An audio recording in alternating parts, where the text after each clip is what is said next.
So here we are at Lughnasadh in the Living Sabbats series.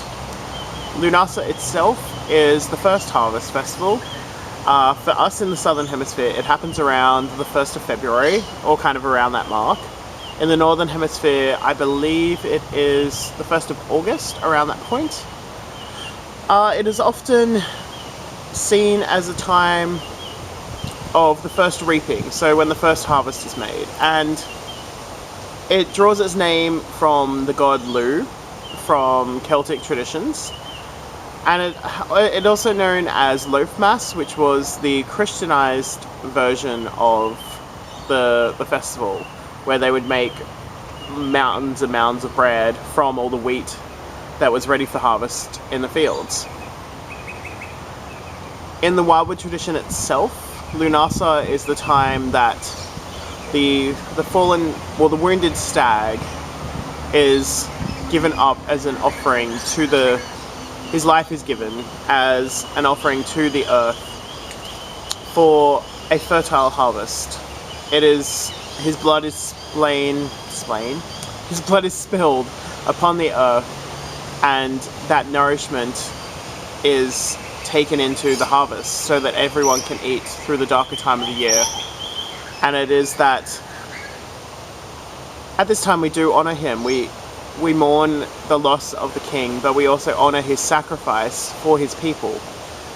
His sacrifice is so that the people can live on, and that he may return, and they will revel and honor him when he comes back. The environment around here for Lughnasadh, I have noticed between like Midsummer and Lughnasadh, and now between Lughnasadh and Mabon, there's been a lot of white flowers come out. I've noticed, like walking to work each morning, that the spider lilies, which are these beautiful, crazy looking flowers, will come out. And I believe it's the crocus, a lot of the crocus are in flower.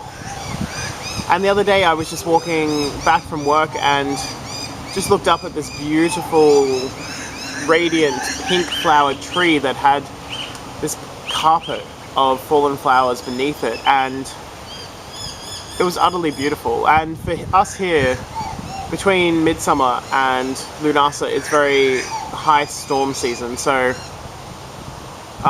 right before Lughnasadh we had a massively epic storm with a cyclone and all that sort of stuff. The grass around me right now is wild and crazy with all the rain. But I suppose it would be a good time for harvesting. Like, I'm sitting under this guava tree right now and it's laden with fruit. My chili plants have lots of fruit on them. A lot of my plants are going wild right now. All the rain has been helping with that.